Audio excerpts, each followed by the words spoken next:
시장 비린내가 여기까지 나는 것 같네요. 상견례 자리에서 예비 사돈이 코를 찌푸리며 내뱉은 첫마디였습니다. 30년 넘게 떡볶이를 팔아 아들을 키워온 제 손마디를 보며 그녀는 오물을 보듯 인상을 썼죠. 아들은 얼굴이 붉어진 채 고개를 숙였고 예비 며느리는 한술 더 떠 결혼하면 시장 일은 창피하니 당장 그만두라고 강요했습니다. 저는 아들을 위해 웃으며 참았지만 그들의 눈엔 제가 그저 뜯어먹기 좋은 만만한 노인네로 보였나 봅니다. 하지만 그들은 몰랐습니다. 제가 매일 아침 출근하는 시장 입구에 그 거대한 10층짜리 빌딩이 제 명이라는 사실을요. 저는 이들의 본심을 확인하기 위해 가게가 망의 빚더미에 앉았다고 거짓말을 해봤습니다.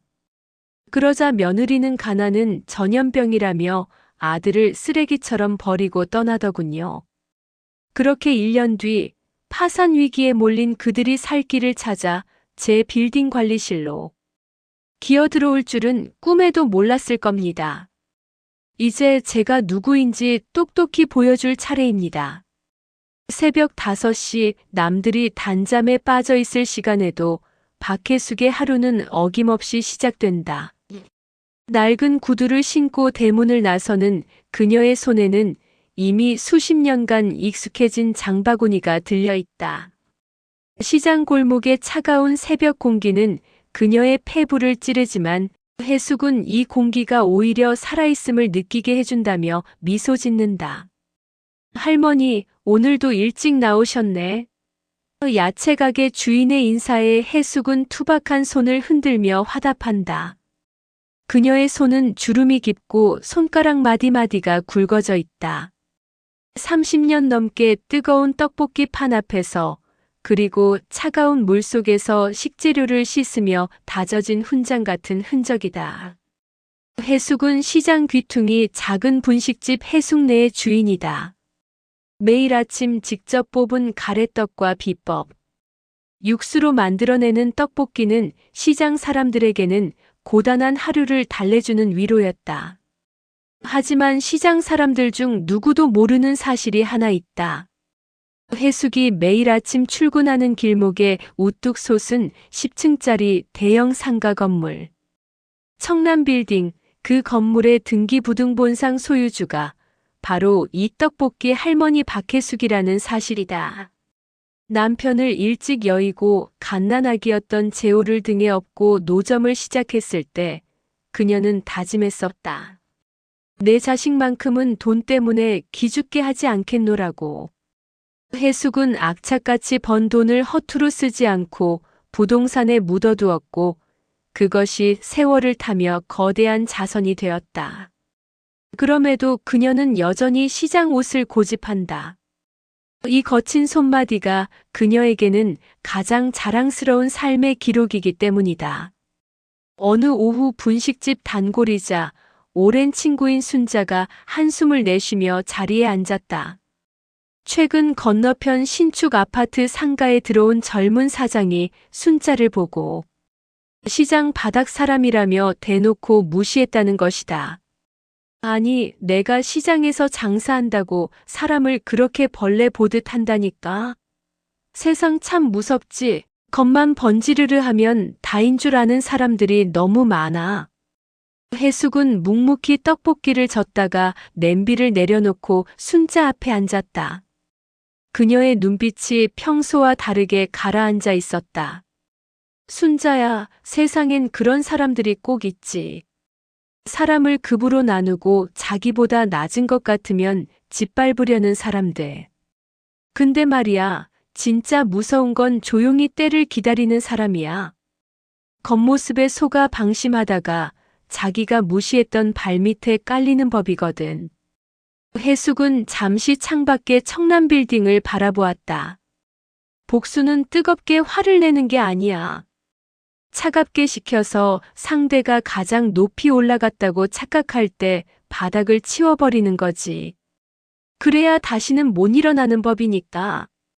순자는 평소답지 않은 혜숙의 서늘한 말에 몸을 떨었지만 혜숙은 다시 인자한 웃음을 지으며 서비스 튀김을 내밀었다.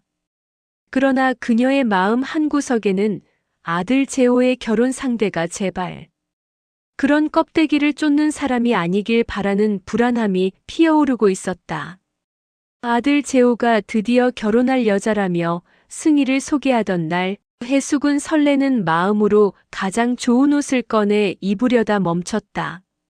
그녀는 평소처럼 소박한 차림으로 약속 장소인 작은 한정식집에 나갔다. 재호는 반듯한 대기업 대리였고 그가 사랑하는 여자라면 당연히 해숙의 삶을 존중해 줄 것이라 믿었다. 하지만 승희의 첫인상은 해숙의 기대와는 조금 결이 달랐다. 승희는 세련된 명품 가방을 들고 나타났고 해숙의 거친 손을 잡는 대신 가벼운 목례로 인사를 대신했다. 어머니, 시장에서 장사하신다고 들었어요. 많이 힘드시겠어요. 냄새도 배고 그럴 텐데. 승희의 말에는 동정보다 묘한 선민의식이 깔려 있었다. 자기 집안이 얼마나 교육을 중요시하는지, 얼마나 격식 있는 집안인지를 장황하게 늘어놓았다. 재호는 그 사이에서 당황하며 분위기를 띄우려 애썼지만 해숙은 직감적으로 느꼈다. 승희는 해숙의 아파트가 몇 평인지, 노후 자금은 얼마나 있는지 은근히 캐물었다. 해숙은 그저 아들 하나 보고 성실히 살았다며 말을 아꼈다. 그럴수록 승희의 눈빛에는 실망과 함께 해숙을 한 수 아래로 보는 오만함이 짙게 배어났다. 해숙은 아들의 행복을 위해 입술을 깨물며 그 모든 시선을 견뎠다. 상견례 날은 해숙의 인생에서 가장 굴욕적인 날로 기록되었다. 승희의 부모는 호텔 중식당에 도착하자마자 해숙의 한복을 보며 시장에서 산 건가요? 이런 자리에 입고 오기엔 좀 이라며 코방귀를 뀌었다. 식사가 시작되기도 전에 승희의 어머니는 노골적으로 공격을 시작했다. 사실 우리 승희는 교수 집안이나 의사 집안이랑 맺어주고 싶었어요. 시장 상인과 사돈이라니 주변에 말하기가 참 민망하네요. 재호군이 성실해서 허락은 했다만 사돈 어른도 이제 그 비린내 나는 장사는 그만두셔야죠. 승희 역시 어머니의 말에 고개를 끄덕이며 해숙을 바라봤다. 맞아요, 어머니. 나중에 제 친구들이나 회사 동료들이 알면 제가 너무 곤란해요. 아파트도 강남 신축 아니면 안 된다고 말씀드렸죠? 재호 씨 능력으로는 힘들 테니 어머니가 그동안 모으신 돈 좀 보태주셔야겠어요. 재호가 참다 못해 승희야, 엄마한테 그게 무슨 말이야? 라고 소리쳤지만 승희는 눈 하나 깜짝하지 않았다. 오히려 해숙을 보며 차갑게 덧붙였다. 어머니, 저희랑 수준 맞추려면 시장 사람 티를 벗으셔야 해요. 그게 저희에 대한 예의예요. 해숙은 가슴이 난도질당하는 기분이었다. 그녀가 평생을 바쳐 일궈온 삶이 이들에게는 단숨에 치워버려야 할 쓰레기 취급을 받고 있었다. 상견례가 엉망으로 끝난 그날 밤 해숙은 잠을 이룰 수 없었다. 재호는 거실에서 머리를 감싸쥐고 괴로워하고 있었다. 엄마, 내가 미안해. 승희가 저럴 줄 몰랐어. 내가 다 정리할게. 아들의 눈물을 보며 해숙은 심장이 미어졌다. 당장이라도 금고에 있는 등기권리증을 꺼내 이들의 오만한 콧대를 꺾어버리고 싶었다. 내가 가진 빌딩 하나면 너희 집안 전체를 사고도 남는다고 소리치고 싶었다. 하지만 해숙은 멈췄다. 돈으로 누른 자존심은 다시 돈 앞에 비굴해질 뿐이다. 만약 지금 돈을 보여준다면 승희와 그 가족은 해숙의 발밑에 엎드려 사과하는 척하겠지만 그건 진심이 아닐 것이다. 해숙은 재호의 평생을 생각했다. 이런 사람들과 가족이 된다면 재호는 평생 돈의 노예가 되어 그들의 허영심을 채우느라 시들어갈 것이 뻔했다. 재호야, 아니야. 엄마 괜찮다. 근데 말이다. 사람 속은 진짜 어려울 때 드러나는 법이거든. 저 아이가 진짜 너를 사랑하는지 아니면 우리가 가진 껍데기를 사랑하는지 마지막으로 한 번만 더 확인해 보자. 엄마한테 좋은 생각이 있어. 해숙의 눈빛은 차갑게 식어 있었다. 이제 그녀는 떡볶이 아줌마가 아닌 거대한 게임을 설계하는 빌딩주로서의 냉정함을 되찾았다. 며칠 후 해숙은 승희의 가족을 한자리에 다시 불렀다. 그녀의 표정은 수척해 보였고 옷차림은 평소보다 더 허름했다. 자리에 앉자마자 해숙은 마른 침을 삼키며 입을 열었다. 사실 여러분께 드릴 말씀이 있어요. 가게 확장을 하려다 사기를 좀 당했습니다. 시장 가게는 이미 압류가 들어왔고 아파트도 조만간 처분해야 할 것 같아요. 빚이 워낙 많아서 재호 결혼 자금으로 모아둔 돈까지 다 들어가게 됐습니다. 해숙의 말이 끝나기도 전에 승희의 어머니는 젓가락을 탁 내려놓았다. 승희의 얼굴은 순식간에 흑빛으로 변했다. 아니, 지금 우리더러 빚쟁이 집안이랑 결혼을 하라는 거예요? 어머 세상에. 재호 씨, 사실이야? 너 정말 빈털털이 된 거야? 승희의 목소리는 비명에 가까웠다. 재호는 어머니와 미리 맞춘 대로 고개를 숙인 채 침묵했다. 이 결혼 없던 일로 해. 어디서 감히 우리 귀한 딸을 거지 구덩이에 밀어넣으려고. 승희의 어머니는 해숙의 얼굴에 물컵을 끼얹으려다 멈추고는 저주를 퍼부으며 식당을 나갔다. 승희는 재호를 따라 나오지도 않았다. 1시간 뒤 재호의 핸드폰으로 승희의 마지막 메시지가 도착했다. 가난은 전염병이라더니 정말 소름 끼친다. 너 같은 집안이랑 엮일 뻔했다니 내 인생 최대의 실수야. 다시는 연락하지 마. 찌질하게 굴지 말고. 재호는 그 자리에 주저앉아 오열했다. 해숙은 그런 아들의 어깨를 감싸 안았다. 비록 아들의 마음은 갈기갈기 찢어졌지만 해숙은 알았다. 이것이 아들을 영원한 지옥에서 구해내는 유일한 방법이었음을. 이제 해숙의 손에는 차갑게 식은 복수의 요리가 준비되어 있었다. 승희의 모진 문자를 끝으로 재호의 세계는 완전히 무너져 내렸다. 일주일 동안 재호는 방 밖으로 한 발짝도 나오지 않은 채 술병과 씨름했다. 해숙은 매일 아침 문 앞에 정성껏 차린 밥상이 손도 대지 않은 채 싸늘하게 식어가는 것을 보며 가슴이 찢어지는 고통을 느꼈다. 하지만 그녀는 서두르지 않았다. 아들이 스스로 그 지옥 같은 절망의 끝을 보고 올라오기를 기다렸다. 8째 되는 날 아침, 해숙은 잠긴 문을 열고 들어가 아들을 억지로 일으켜 세웠다. 재호야, 이제 됐다. 그만큼 울었으면 이제 눈을 떠라. 내가 사랑했던 그 여자가 어떤 사람인지 이제 똑똑히 확인했지 않니? 재호는 붉게 충혈된 눈으로 어머니를 바라봤다. 엄마, 나 정말 그 사람한테 그것밖에 안 됐던 거야? 우리가 함께한 시간이 다 돈 때문이었던 거야?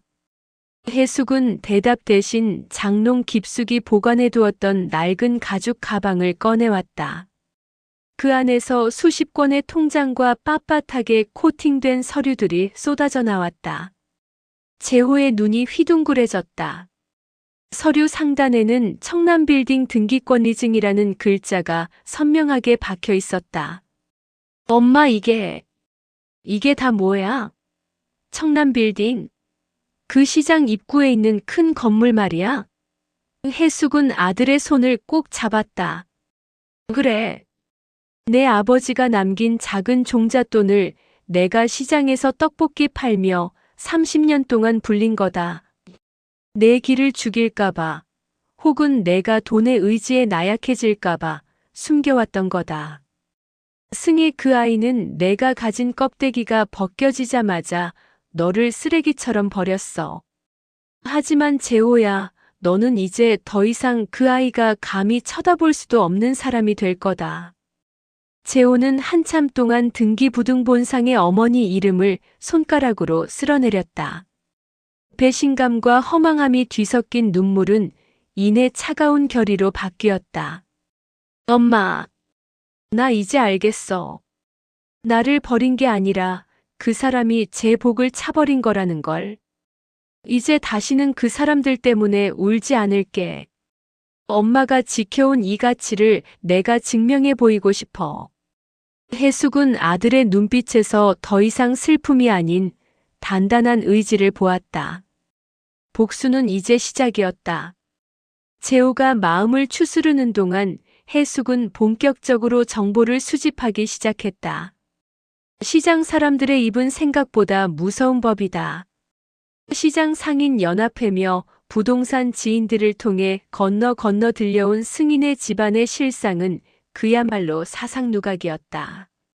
승희의 아버지가 운영하는 중소건설업체는 무리한 관급 공사 입찰에 실패하며 이미 부도 직전의 상태였고 그들이 강남에서 누리던 화려한 생활은 모두 막대한 대출로 유지되던 신기루였다.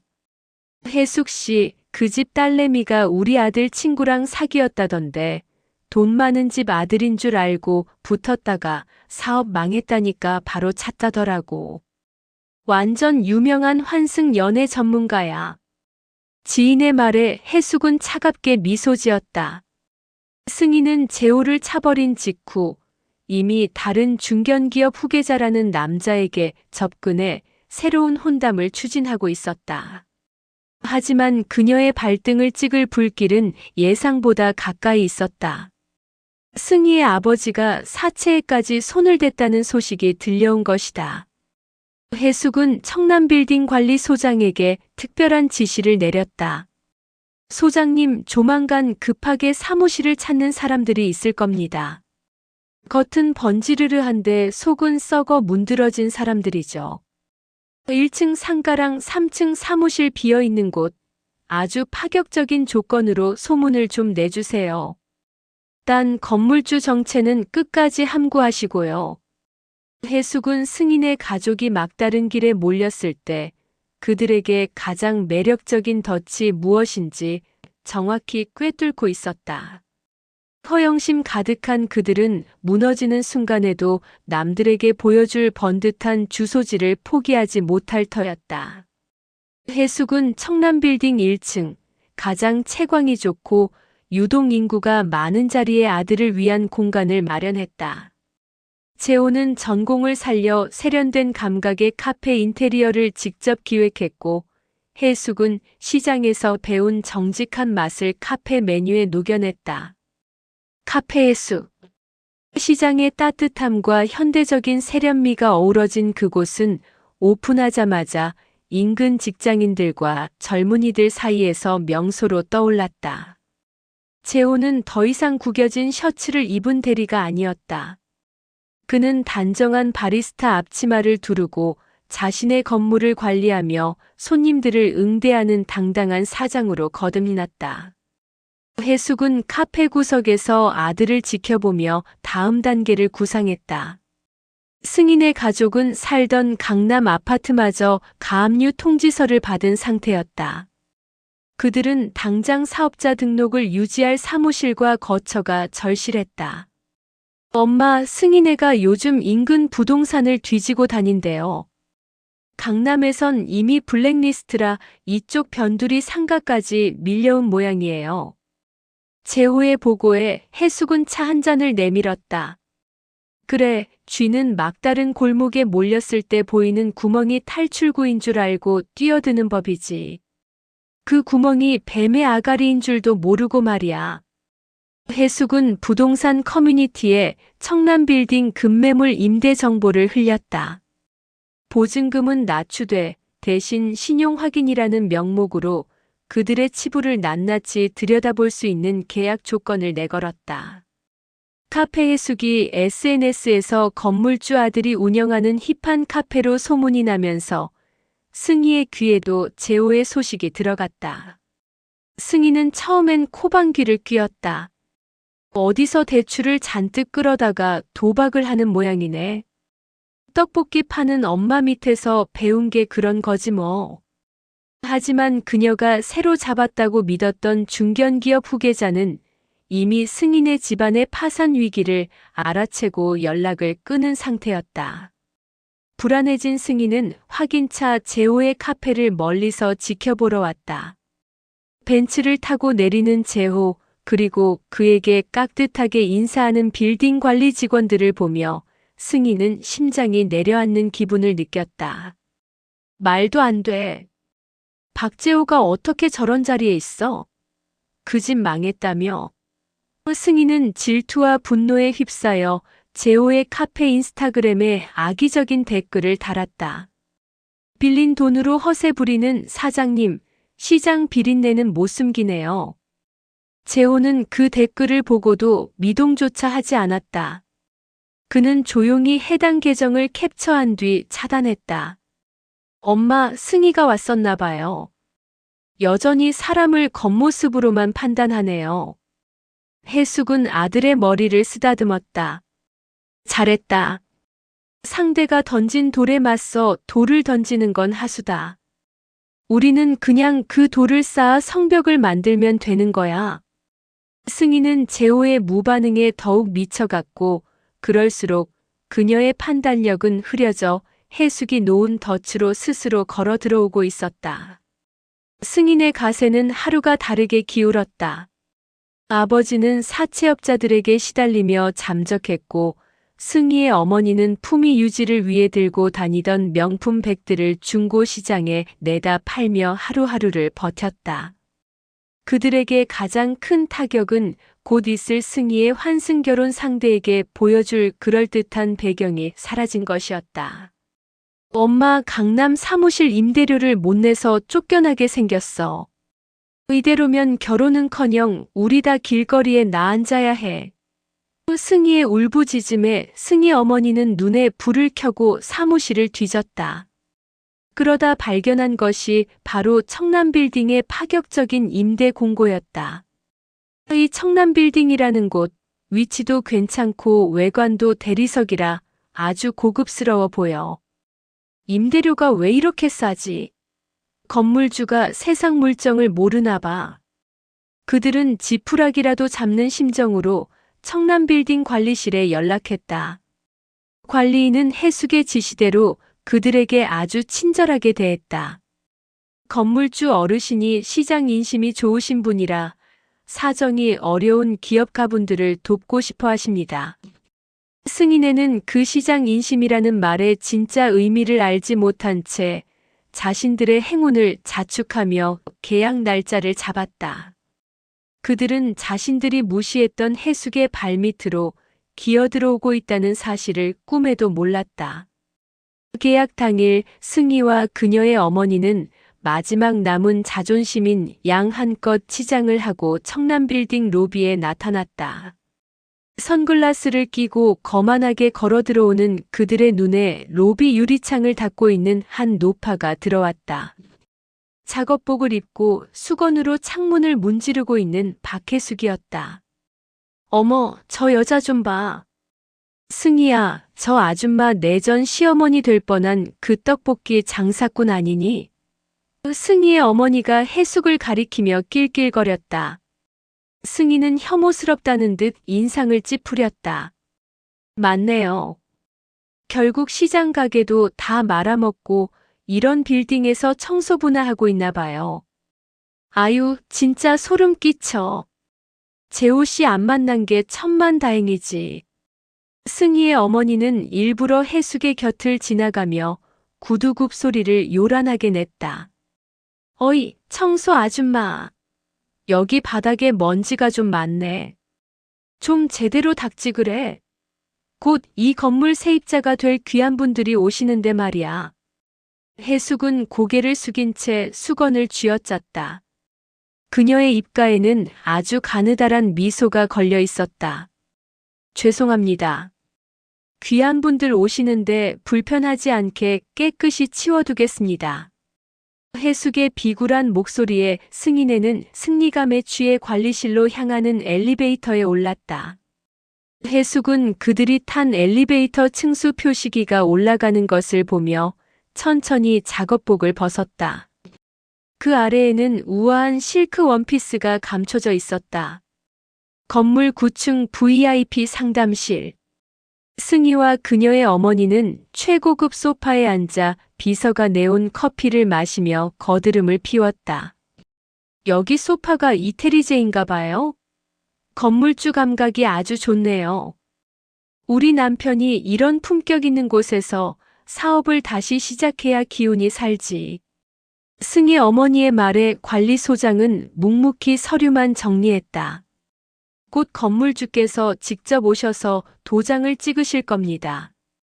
이번 계약은 특별히 건물주께서 직접 확인하시겠다고 하셔서요. 관리소장의 말에 승희는 거울을 보며 화장을 고쳤다. 건물주가 남자분인가요? 나이가 좀 있으신가? 승희는 속으로 이 돈 많은 건물주를 구슬려 더 좋은 조건을 받아낼 생각까지 하고 있었다. 그녀의 탐욕은 끝이 없었다. 그때 VIP룸의 묵직한 문이 열렸다. 구두굽 소리가 복도에 울려 퍼졌고 승희와 그녀의 어머니는 대단한 자산가를 맞이할 준비를 하며 자리에서 일어났다. 문이 활짝 열리자 그곳에는 아까 로비에서 유리창을 닦던 청소 아줌마 해숙이 아들 재호의 에스코트를 받으며 들어오고 있었다.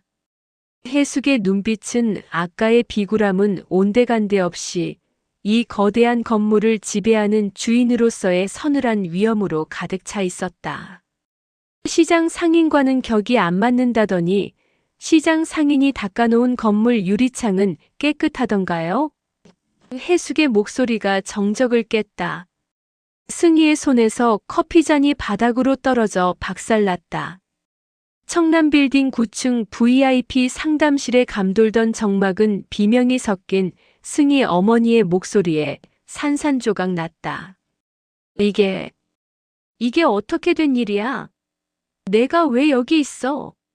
작업복 입고 유리창이나 닦던 노인네가 왜 이 자리에 앉느냐고. 승희의 어머니는 정신 나간 사람처럼 손가락질을 해댔다. 승희는 아예 입을 벌린 채 굳어버렸다.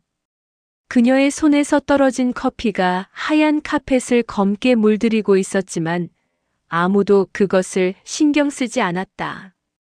해숙은 우아하게 다리를 꼬고 앉아 책상 위에 놓인 임대계약 서류를 천천히 넘겼다. 아까 로비에서 그러셨죠? 귀한 분들 오시는데 청소 제대로 안 하느냐고. 그래서 직접 닦았습니다. 제 건물을 찾아주시는 귀한 손님들에게 먼지 한 톨 보여드리고 싶지 않아서요. 그런데 그 귀한 손님이 나를 비린내 나는 시장 아줌마라 무시하던 사돈댁일 줄은 몰랐네요. 해숙의 차분한 목소리가 상담실을 서늘하게 메웠다. 재호는 해숙의 곁에 서서 승희를 차갑게 응시했다. 승희는 사색이 되어 재호를 바라봤다. 재호 씨, 이거 다 연극이지? 당신 집 망했다며. 빚더미에 앉아서 길거리에 나앉게 됐다며.